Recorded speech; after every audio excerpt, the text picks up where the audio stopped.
let's make this very clear. This isn't about rights, it's not about the freedom of expression. Rather, it's about whether this form of freedom of expression has a beneficial utility to the individuals of the black community or to the entertainment industry, knowingly when there's a greater majority of non-blacks who don't resonate with this and who have not been allowed to use this word, and when the N-word is a true representation of pain and suffering prior to the Civil War in the 1860s, we want to question this form of freedom of expression, whether it has any beneficial utility towards the music industry or entertainment as well. 4 ideas in my speech. Number 1, the concept of entertainment is meant to be consumed and digested for the general mass population regardless of race, religion and creed. Secondly, why this is bad for black entertainers and black entertainment per se. Thirdly, why we need to standardize an acceptable level of threshold of acceptability in terms when it comes to sensitive things like racial slurs and religious slurs, and why we think this is particularly pertinent in eliminating class warfare. And lastly, we're done with the rhetoric that I'm black and I understand and only I can understand the pain and suffering of my ancestors, and this exclusivity of using the N-word should end. Firstly, why the concept of entertainment is fundamentally important to be understood. We would say that the music and the movie industry has been always impartial to its viewers regardless of whether you're black, white, short, tall, thin or fat. What this means is there's a psyche within the entertainment industry that whatever it produces has to be palatable to the most amount of people regardless of where you come from and what your background is. The industry knows that the music or movie is going to be digested by the most amount of people who subscribe to that type of music, and therefore we think the N-word, whether it's used in movies or rap music, that isn't only digested by the black community, it is also digested by the whites. What this does is 3 things. Number 1, it normalizes the idea, not just within the black community but within everyone else, that it's fundamentally okay to use the N-word in certain contexts, especially if you're having fun, especially if you're trying to use this to entertain people. And we think, as a mode of communication, we think this is fundamentally offensive to people who really resonate with the pain and suffering during the days of prior to the Civil War. Secondly, it creates a false facade that there is a collective consensus that it can and should be accepted by the black community and by the white community per se, because there's already an informed understanding that this type of produce from the industry is going to be digested, and with that collective consensus does not exist within the black community as such. Thirdly, what you tell youngsters, because we think that the entertainment industry by far and large are made up of young people who use this word. You would not find, Luther Vandross using the N-word in any of his songs, right? We think what this naturally does is it celebrates the N-word in a very positive enlightenment, contradictory to the initial principles of why the N-word is fundamentally not allowed to be used by anyone else. The idea of the N-word is supposed to be one that comes of a derogatory genesis that tries to make people remember the pains and sufferings of people in the cotton fields, then being sold and used as slaves. Django is a perfect example of how the blacks were treated back in the day. When you allow the N-word to be used by the black entertainers in the black community, it fundamentally celebrates the idea of the N-word, because secondly, on the second point of black entertainment, why this is problematic. Number 1, the N-word in the manner and context in which it is used today doesn't represent the real true justifications of why it is not allowed to be used in common society. There are various meanings. It is used in sexually explicit videos. It is used in rap music. It is used in various other forms that are not true representations of what it truly means in the real community. So we think there's an unfair representation. But more importantly, it contradicts the real justification of why the N-word is so derogatory and why it shouldn't be used by the white community. Because it reminds people of pain and suffering and so on and so forth. So we think those 2 principles, as long as they don't collide and don't resonate with each other, we're fine to ban it per se. Secondly, we will tell you, it promulgates a litany of evil, right? That's what we've been told all along. There's a litany of evil that connotates with the N-word. And therefore, any form of derivation of that should be considered evil as well. This does 3 things. Number 1, we cannot assume that all black individuals can necessarily identify themselves with the N-word. But secondly, it creates a facade that individuals now should be judged based on their class and statuses if only black entertainers are allowed to use this word. That you're not supposed to be valued as an individual or as an entertainer, but we can judge you by the class and status that we use this. What do I mean by this? Sit down. Eminem has a song called Nigger, Mr. Speaker. He is considered black by the black community. Thirdly, it creates a form of puritanism which we will not stand for. What do we mean by this? It exacerbates the divides of class. The point in which we do celebrate Puritanism is of this: that if you look like Lil Wayne and you talk like Lil Wayne and you say the nigger in the way Lil Wayne does it, he's considered to be a true black American. But Obama is probably the whitest black American you've ever seen. That if you have a car and you live in a suburban area in DC compared to Harlem, that if you listen to opera and not rap music, you're considered white. These are the types of Puritanisms that exacerbate a social divide and a social class that we're not willing to stand for. We think this types of separatism should not be exclusive. It doesn't resonate with one another. Any POS guys? No, languages evolve. It used to be derogatory, now black people use it as terms of endearment. What you said is, you said it is collective facade is false. These are going to explain to us why is it false. I'm fine if you want to evolve the N-word, but the problem is a larger, greater forms of society still are not allowed to use this word because it comes from a justification that it is derogatory regardless of the evolution. Third, Mr. Speaker, why there needs to be an acceptable threshold of standards. Firstly, we need to eliminate this class warfare that exists. We think there's a double standard that shouldn't apply. Why? Because a lot of times, this is geographical in nature. If you're a white man coming from Harlem or coming from the Bronx, it is perfectly fine for you to use the word nigger. But if you so happen to be born in Ohio or Florida, immediately it is not allowed. Immediately you are deemed insensitive. Immediately you're regarded as a racial bigot. There is clear demarcations as to how you should operate within the confines of civility. And that civility is not broken by the background you come from or by the color of your skin. That confines of civility needs to be standardized so that we can all operate within a demarcation without stepping on each other's toes. Anticipated irrationality, Mr. Speaker, becomes less of a worry if you don't allow the N-word to be used by the black community. Why? Because we agree that even within the black community, sensitivities differ from one another. And we all know that the state cannot satisfy everyone. It must always act within its own capacity in order to avoid these types of things. Lastly and finally, we are done and sick and tired of the rhetoric that's been spread by the majority of the black community that we know the sufferings of our ancestors in the cotton fields, that we know where we come from, Mr. Speaker. Therefore, we're the only ones that are allowed to use this word to understand the meaning. Number one, the significance of culture here is a joke. It was just by dumb luck that you were born black. A young black American now knows just as much about the Civil War as any other white American. They study the same things, they're educated the same way. The kind of background knowledge they have on the Civil War and the sufferings of the white or the black people during that time is roughly the same. This is no justification to allow exclusivity of the N-word to only be used by one particular community. The government is very proud of those.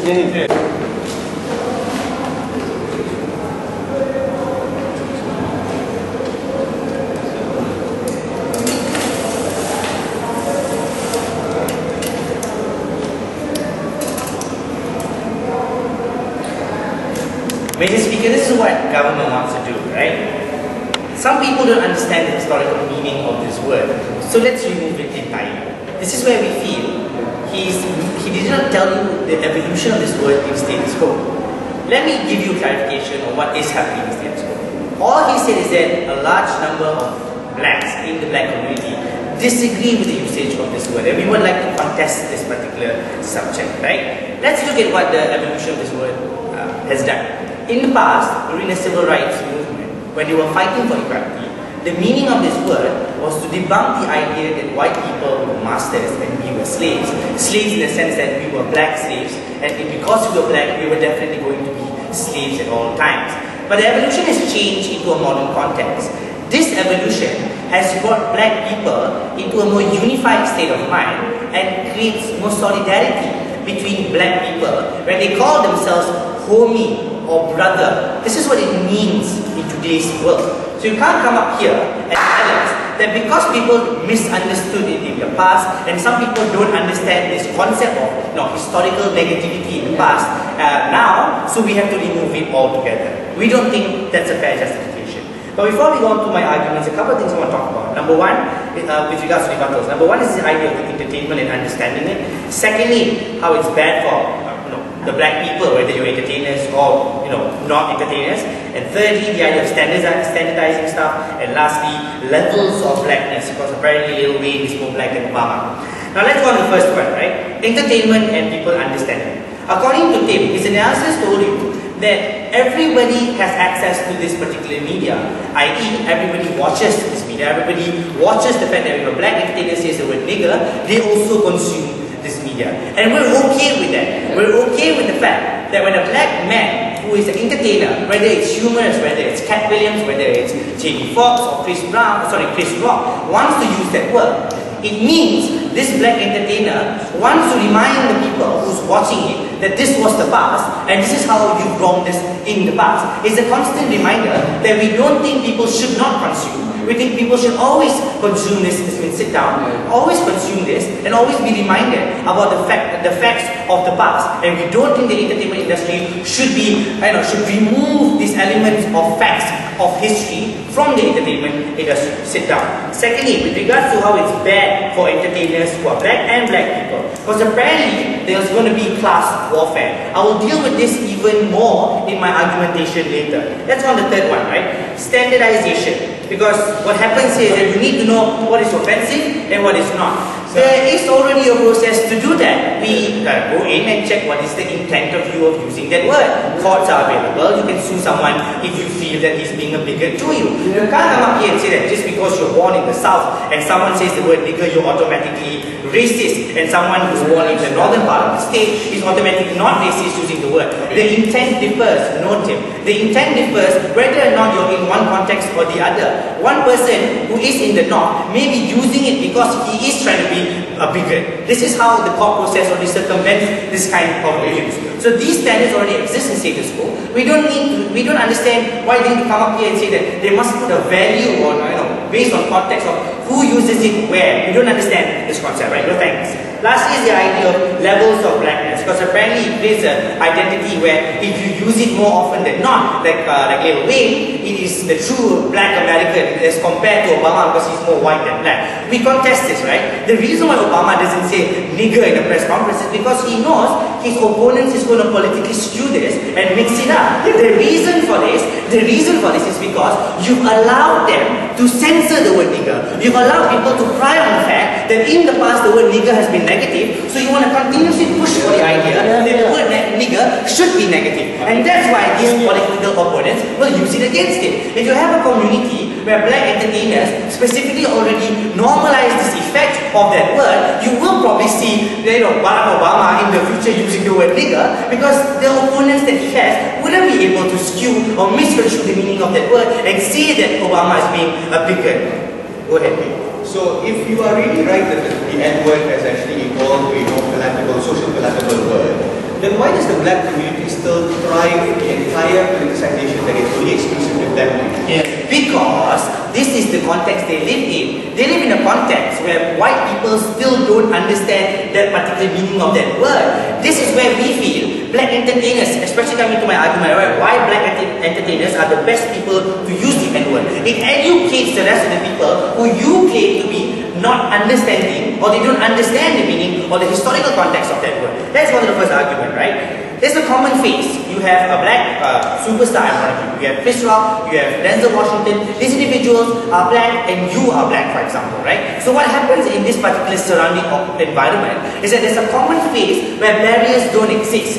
Why is this good? For two reasons. Number one, the barrier between two black people, or the fact that a public figure who is black is being humorous or trying to sing about something, breaks the boundaries of social stigma, because you take it as art, you take it as expression, you take it as something that you can consume and understand it, because he's trying to express himself in that particular environment. So that barrier of them saying, oh, this is supposed to be bigotry, is broken and removed. That's why black entertainers are the best people to continuously push for the agenda of normalizing this word. These individuals are going to eventually end up telling people that it's okay. They're going to use words like, nigga, you shouldn't be doing that. It becomes funny. You add humor to it. You add a different context of understanding of the usage of that word. Not just in the past we were oppressed. This is what it always is going to mean. And this is what it's always going to ever mean. We don't think that's what black entertainers do. Secondly, why is this good, right? You are utilizing successful black people, this deals with that class warfare, right? To send a message that even if you are poor or rich, this word gels us together. Because even as a black entertainer, according to his logic, the class warfare would exist and these individuals wouldn't be able to relate each other. In fact, that's not true. A black Latino who's successful using the word nigger on a so-called low-level scale of poorer black people shows that there's something that these people can relate to and work together and understand together. This is how you feel that class warfare is broken, because now you don't feel as if you are poor and the black guy is saying, a rich black guy is saying, and you feel insignificant. In fact, you feel relatable to him, or you can relate to him because he is just as black as you, and that language bonds you together. Mr. Speaker, simply put is this: Sai government wants to run a case that tells you we should remove words or parts of language in society because some people don't understand it. We feel, let's use people who are good at this and let them educate the public and constantly remind them of what the historical analysis or what the historical content of this word really means. With that, Mr. Speaker, we beg to oppose.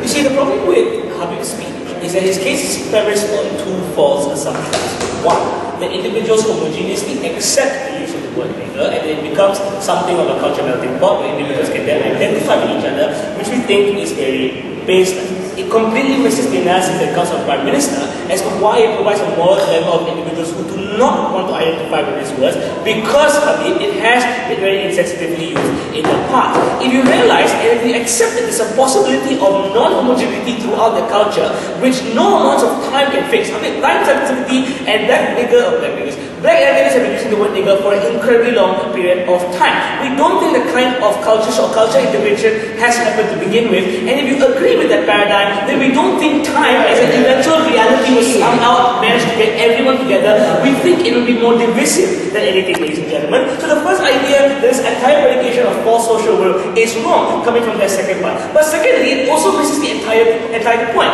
because the idea of using the word nigger becomes completely exclusive to the community of black individuals themselves. The point of trying to integrate that with the rest of society and normalize the word doesn't happen, because by your own concession, even if I was to agree, if individuals do take pride in being called a nigger, they take pride in only themselves being able to call themselves nigger, Mr. Speaker, and not anyone else. If you go to Harlem and you're a white man and you call a guy nigger, damn, his ass, he's going to shove his foot down your ass, ladies and gentlemen. And we don't think that, we don't think that that is something that is a unifying concept among individuals themselves. It's got nothing to do with censorship. It's got nothing to do with whether or not this word has necessarily nothing to do with whether or not the word has been censored in the past. It's about promoting the fact that only we can exclusively use this word, that we have a problem with, ladies and gentlemen, and Tim made this extremely clear with you in his speech themselves. And the third thing that Habib told me about in this debate was that this is a constant reminder of individuals and the kinds of things that we have suffered in the past. Again, a very disingenuous parallel, because if you want to remind individuals of the past, you don't do it by insensitively reminding them of the past to begin with. It's like carrying a Nazi symbol around and saying, you know, the Holocaust was a bad thing. We don't think that's the point of how you remind individuals, ladies and gentlemen.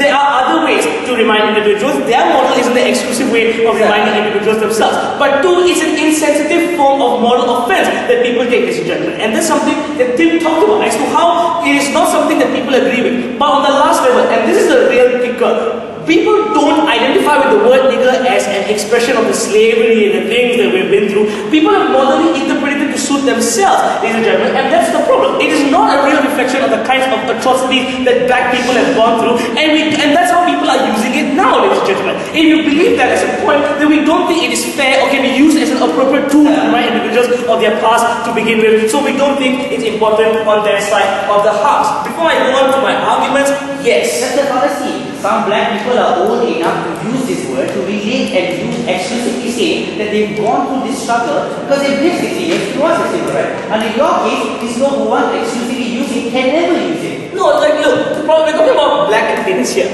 And I find it incredibly hard to believe that when Lil Wayne goes up there and says nigga what, nigga who, he's actually referring to the atrocities of the past and the fact that people were changed. No, it is more of a celebration of lifestyle, it is a celebration of separatism, it is an expectation on how individuals should live their life, which leads to class warfare. And that is something that Habib never explained. In my substantive, I'm going to deal with the idea of black people and white people. I don't really have labels for it. So we're going to talk about black people and white people. And this is going to be directly engaging with his point of unifying figures and how nigger has become a term of endearment among individuals themselves. The first part of this particular argument I've already proven to you. I've shown you why at the end of the day, even at best, without any forms of argumentation, your reasonable understanding of black people believe that not all of them would possibly accept the word nigger themselves, because it isn't a completely homogeneous concept, it is a very heterogeneous one. But the idea behind this is that we must understand, if it creates the kind of false moral dilemma that black people themselves have to go through. They either convey or conform with this culture of being a very exclusive black individual by complying with these forms of language, by not taking offense to this language, by participating in these forms of cultures,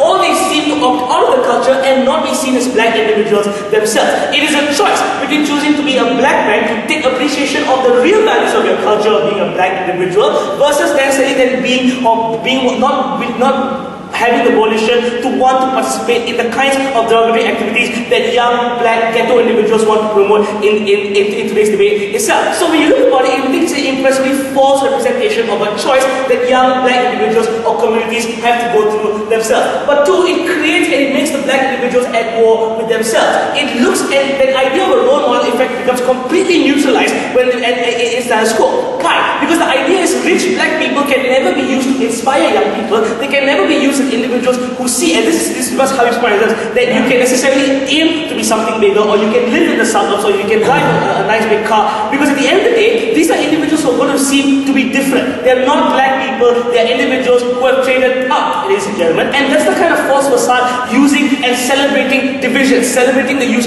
of nigger necessarily then creates. And we think that's something that Habib needs to realize.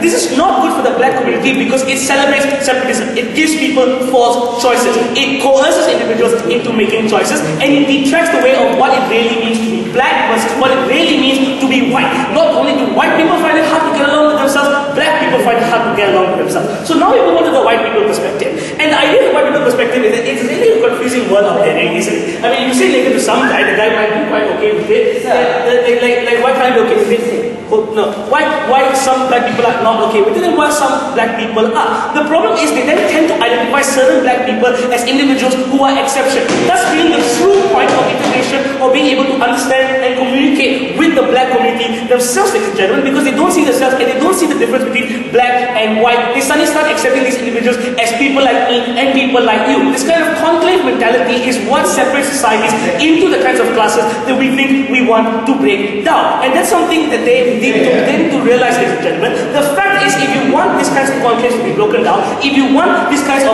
interaction to happen, then what you say must be true. There has to be some standardization of acceptable thresholds of what it means to communicate with each other, so that integration can happen not just within the black community but between whites and blacks themselves. And that is something they completely miss in this debate. So all in all, there are a few things we must understand. First, we will never have a homogeneous acceptance of the word nigger, simply because certain individuals will always take offense at the kinds of cultural connotations and depictions that it necessarily then portrays, and some people will find something that is very trivial. Some people might find other person's triviality particularly offensive. But the fact is, people have different opinions on these ideas, and that is not something that time can eventually heal. That is the premise that necessarily shows that the use and celebration of this will only encourage puritanism, separatism, not just between the kinds of black individuals themselves, but between black people and white people, and we don't think it's the kind of celebration we want to promote in status quo. For all these reasons, we're very proud of those.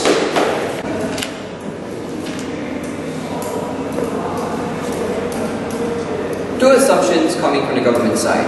Firstly, they claim that every black person rejects the usage of the word, or at least the people who dissent to this are a majority. First of all, it doesn't reflect reality, right? We feel all of these things assume that the word has not evolved at all. And in fact, that is basically kind of speech. Is dismissive entirely of whatever analysis Habib made of the historical evolution of the word nigger, right? Because they wanted to claim that the word nigger is not homogeneous, right? But they haven't told us why this word can never be homogeneous. Because they told us, right, that in the evolution of 60 years of pop music and rap, nothing has happened so far. But they've also considered in Tim's speech that as the black community evolved along with their music, more and more of these communities start to accept white people within their folds, and allow for these white people to call them nigger, right? We believe this evolution is contradictory to the fact that they first claimed that nothing has changed so far, because we feel that it has, and the only way this change was made possible was because it was propagated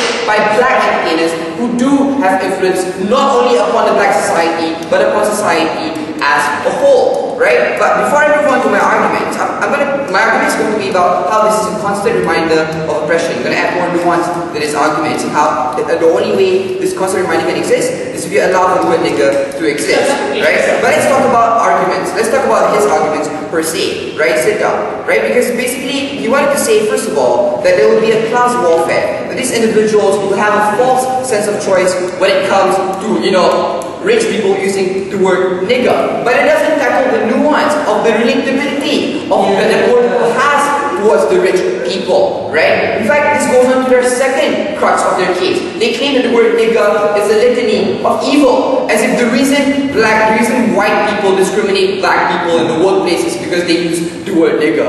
As if the class warfare that happens within the ghetto communities or within the black society as a whole happens because of the word nigger, right? We feel that all of these other harms can be circumvented, as has been explained in Habib's speech, which is also dismissed, right? We believe that the relatability here, the relatability of the word nigger, when capitalism excuses it, is much more important when it comes to solidarity and unity. And we have to understand that this solidarity, maybe right now it's only conceptualized towards black people, but it doesn't mean it will only be black people who will accept it as palatable, right? We believe that that is a very huge assumption coming from their side, right? But let's also talk about this idea that that this creates exclusivity, and that's why we think it's harmful, right? Rejected, right? We believe that, first of all, the reason why we need to use the word nigger is that we don't want a barrier of communication between the black comedians or the black comedians, between people who have been raised up with this word nigger and have been proud of it, right? You're telling these individuals that the word that you claim to, that you're so proud of is actually bad for you,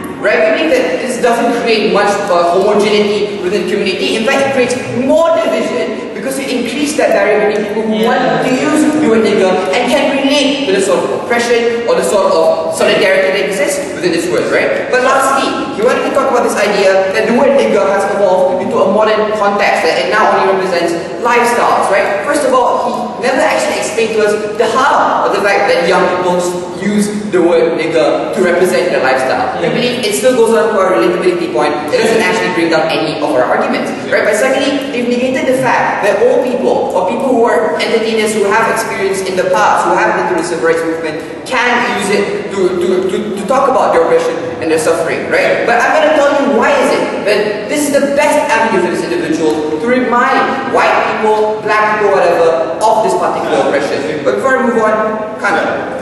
If homogeneity is your end goal, which is ours as well, to make everyone accept each other for who they are, then wouldn't that be expedited without the use of the end goal? Because you must agree that there will be certain lingering residual effects of animosity by certain groups of people under your rule. No, we feel that this lingering residual of animosity exists worse under their paradigm because they create a barrier of freedom of expression that has existed within the community so far. We believe the best way to achieve normalization is for this insult to later on not become an insult, to evolve into something that is a valid representation of a particular group within a community, if not for an entire community, right? Because we don't want to take the burden that everyone is willing to accept it, right? We want to take the burden that some individuals within this community can use it as their own representation, and they're blocking this, right? But let's talk about a constant reminder of oppression, right? We believe, right? I'm going to talk to you about an interview with Samuel L. Jackson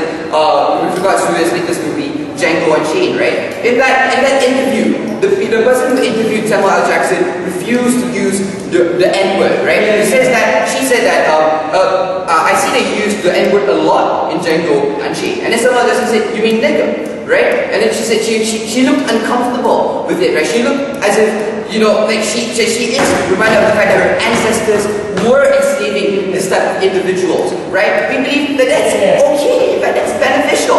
We believe that in order for black minorities to still get a leverage with their opinion, to still not be considered as archaic, dude, we enslaved you 500 years ago, right? Why are you still complaining about it? It's for this word nigger to be used continuously within the context, for black people to be able to remind the white people that you've oppressed us, not to hide it under the freaking carpet, right? We believe that this is even more important, especially when we talk about media nowadays. We feel that the accessibility of the media is a nuance that we should consider in today's debate as well. right? Because now that this media is not only accessible to black people, it's also accessible to white individuals, right? White individuals who won't only find this funny, but know that first of all, the word nigger in the community, in the society as a whole, doesn't only mean one thing. Because comedians come from a variety of spectrums, right? One of these comedians use it as a form of warning, one of these comedians use it as a form of entertainment. The fact that the word nigger isn't homogenous shows relatability and acceptability within the society. And the only way for this diversity to exist is if you allow for all black entertainers from these variety of spectrums to constantly use the word nigger. Relatability isn't about associating one intention to a particular word. Because it's what government did with the entire case. They think the word nigger is automatically offensive in all spectrums. No, we believe the diversity of the meaning in status quo is good, and that is the best way for us to reach acceptability of black people, of minorities within society.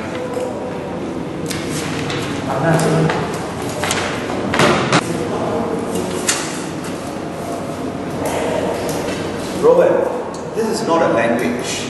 This is not even a word. This is a word that is clearly this is an expression that is derogatory in nature, and it was clearly designed to insult a person, to make a person feel small about himself. It's the litany of evil, something that Tim talked about. The only way this derogatory word won't be derogatory isn't if you are stupid, ladies and gentlemen. Is if you dilute this word with other unnecessary and immoral values like what this music industry is trying to do, ladies and gentlemen. Whatever evolving matters they are talking about is very contradictory, and I'll prove it in my speech later, ladies and gentlemen. But let me just tell you this.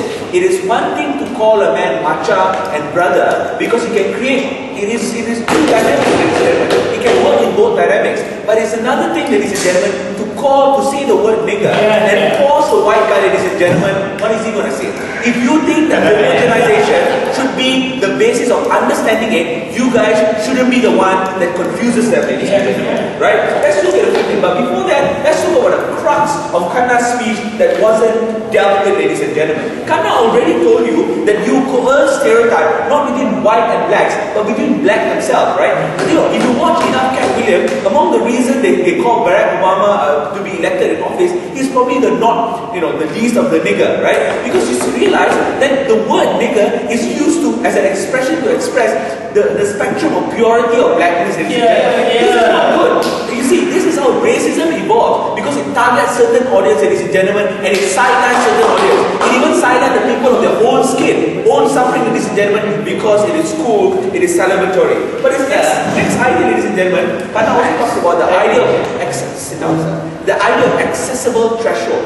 Where do you want to end? If your idea is homogenizing the society, and if you want to, you have to first explain to me how would you reach that end goal? How the use of this word will evolve into a point that everyone will be able to use it well. Because right now I don't see it happening. Because from the Tupac videos in 1995 up to 2011, ladies and gentlemen, the white haven't used it in any videos except for Eminem. And the fact that Eminem uses this word is not a milestone. It's not something that we need to celebrate with, ladies and gentlemen. But let's move on with the three classes before that. Yes, Abhi. By your logic, if a white person calls another white person a redneck or white trash, it makes it less of a white person.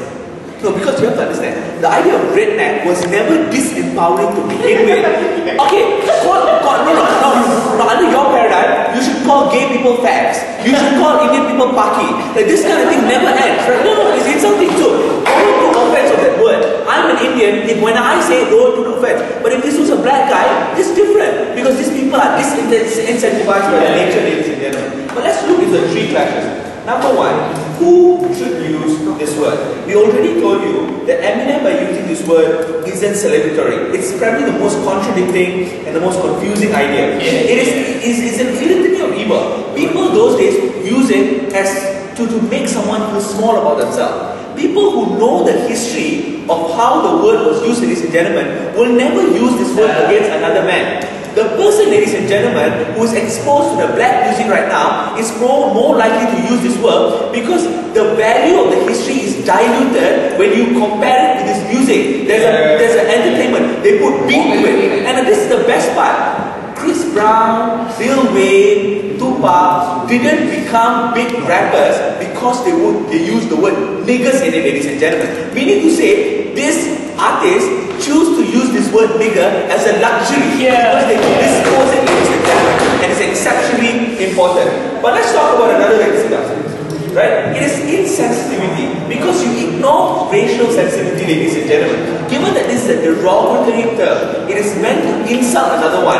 It is condescending for your side to continuously change the meaning of it, ladies and gentlemen. Because when the meaning is changed and you limit other people to relate to it, the word doesn't reach, or the expression doesn't reach its end goal. It won't mean anything. Even though it's evolving under their paradigm, it won't reach any end goal, right? Under our paradigm, there is some form of moral consistency that will play out. Well, ladies and gentlemen. But the last idea I want to talk about, ladies and gentlemen, is that, actually there's twofold. First of all, will it change the racist stereotype, ladies and gentlemen? I already told you, it is one thing to call a man macha because it creates in two dimensions. You can express it and you can receive it, ladies and gentlemen. If you refer them to the past, he already told you that these are agents who don't understand it. Habib especially came out and told you that, you know what, you can use these black figures as an agent to change his word. But not Barack Obama, because he's too political. He will use it in movies and songs because that's where the agent of discussion happens the most.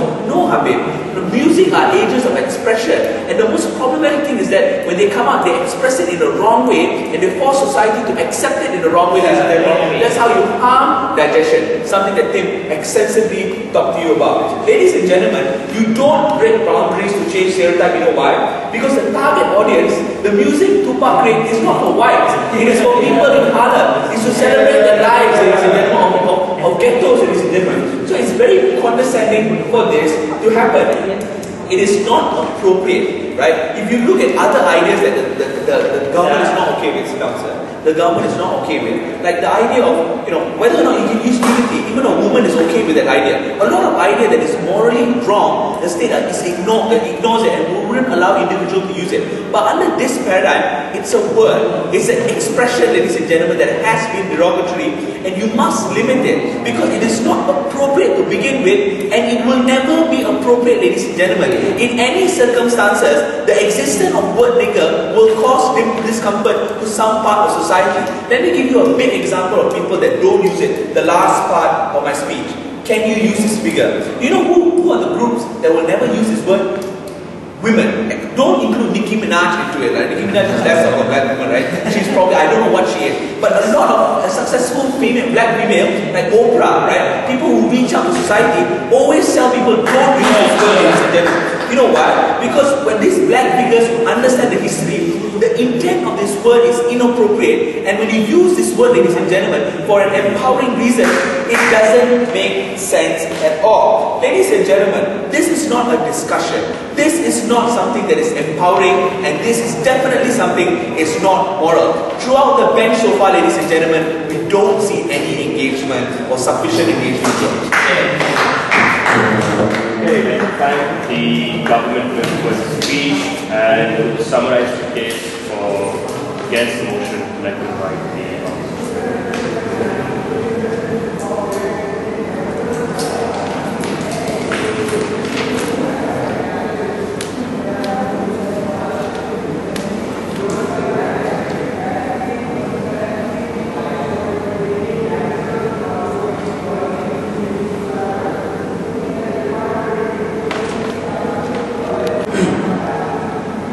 The word nigger is being used by the blacks nowadays. And more often than not, it is used to refer to their brothers, to their friends, to refer to those who are close to them, to refer that they have formed a bond that has been shaped and molded through years and years of oppression.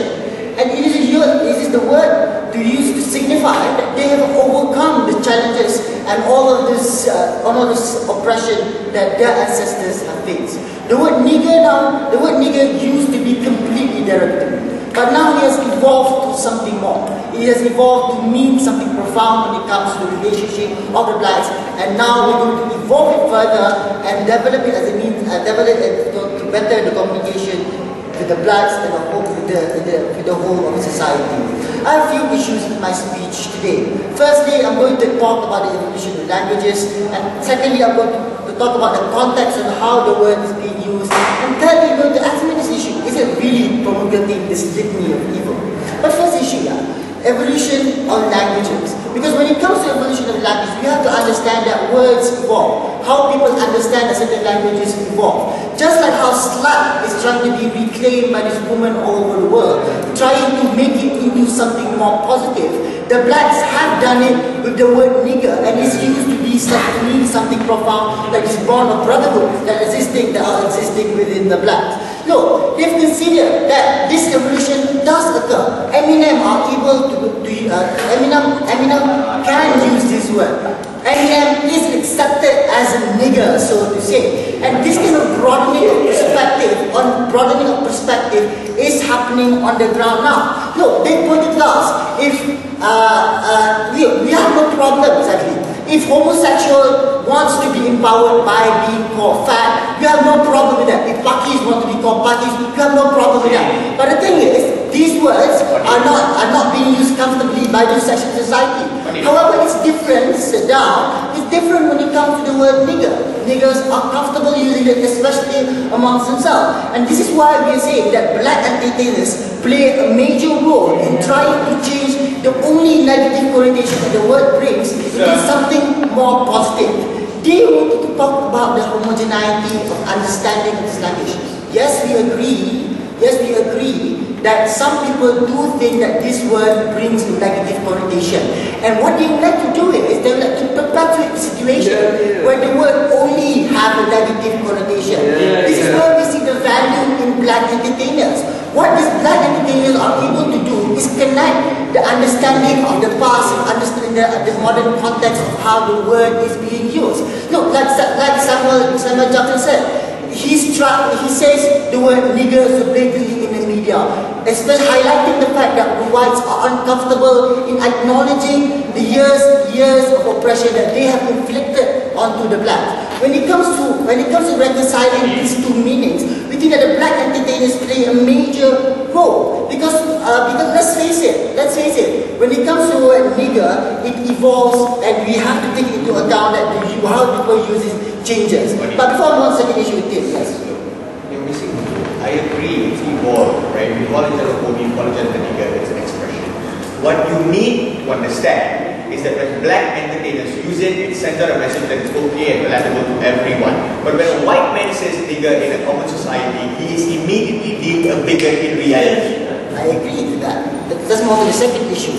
Understanding the present context and the future context that we would like to talk about. And how the black entertainers will prove to be a vital link between these contexts. I've mentioned earlier that the negative condition will exist presently, that the whites are always going to have this sort of being perceived as being bigoted immediately when they say the word nigger being used. I agree to the fact that music and films sort of dilute the historical facts, but that doesn't exactly negate the fact that the word nigger, even though the historical context is being diluted, it also proves to be strengthening of bonds between the blacks themselves. Hence, when it comes to the whites, why whites is using it, we think that the black entertainers will broaden the perspective, will prove to be the link between the past and the future. No, whenever black entertainers say in a humorous way, pointing out that the whites have oppressed us in this way, and we have overcome that challenges, is always going to prove to the fact that it's going to be empowering to the blacks themselves. They are going to come up here and say, they say that the whites are going to be forever uncomfortable with this. But the trend is, if the black entertainers continually uses the word nigger in this context, it will be further accepted by the society. And this lack of communication, this disconnect between the whites and the black is going to be solved later on. Sit down. And moving on to the third issue, is it promulgating this litany of evil?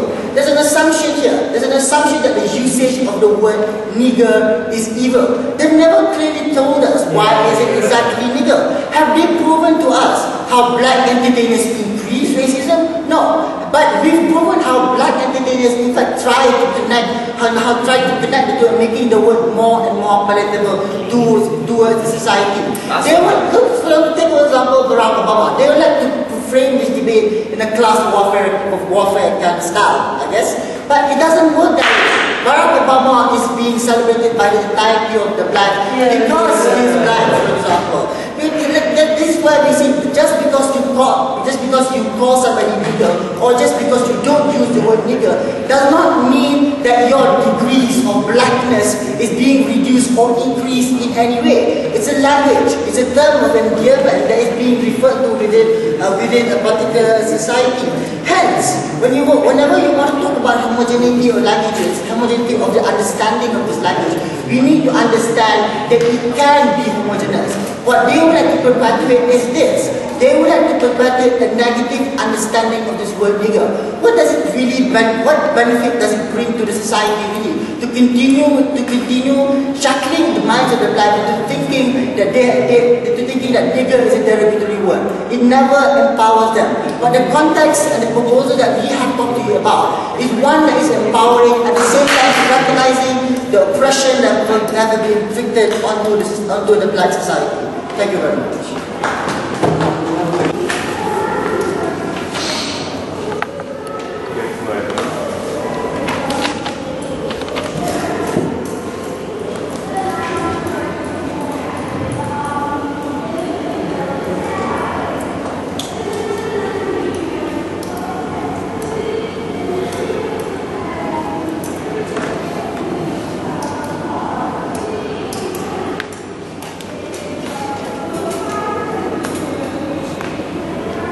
Basically the line of the government side.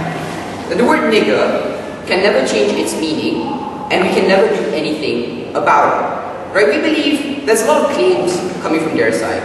They wanted to claim to us that we never clashed with them. But let's talk about our arguments one by one and talk about how these arguments did clash with their arguments. Right? First of all, why black entertainers are the best people to use the N-word, right? We believe that these black entertainers use humor, break barriers, and they utilize successful black people in order to create relatability with these individuals, right? Whether it's within the ghetto community or within the higher classes of black people, right? This is a clash towards class warfare and how black entertainers increase racism. Let's talk about their argument of how black entertainers increase racism.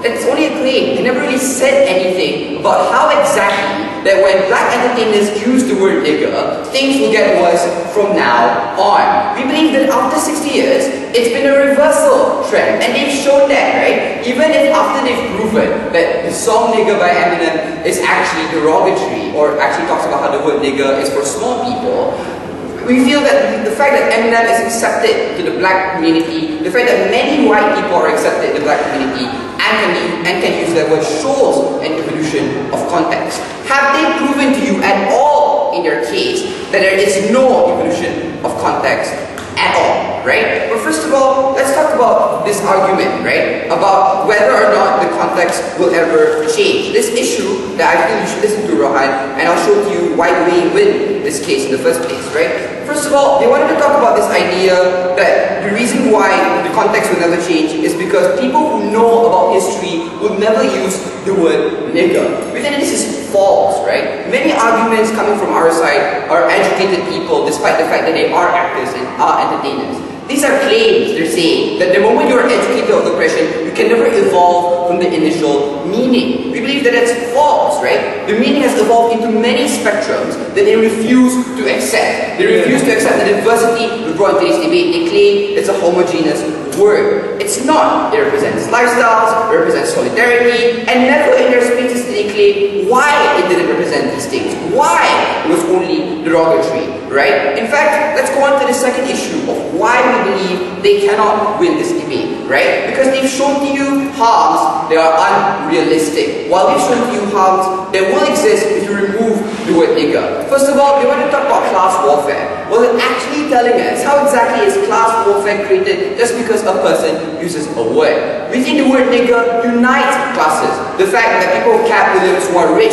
who are in the higher echelon of the black community, can relate to the lower class, to people from the lower class of these communities. Never negated by them, right? But secondly, let's also talk about this idea of divisions, right? Because they wanted to argue that there will be division because certain people don't agree with the word nigger, right? We believe there's more exclusivity in their side because only black entertainers are banned from using it, right? That means the moment someone uses the word nigger, they're lower class. They're individuals who don't belong in a preeminent group, something I've talked about, right? Thirdly, they also didn't argue this idea of a constant reminder of oppression. We believe that this rhetoric is good because we want to remind the white people that you have oppressed us. It's reality. You want us to accept reality? Let us use the word nigger. We believe that these people are the ones who are living in an illusion where a word can never change, where a society can never accept the different spectrums that a word can connote. We believe these individuals want to think that the word nigger will never change because they are the ones who want to create class division, because they believe they are the ones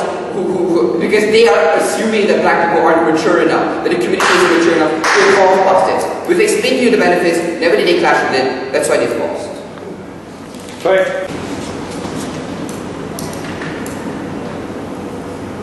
Yeah. The only thing I will do in my speech is tell you the best case scenarios and the worst case scenarios, and you can then judge for yourself what the margin of our victory should be. A few things.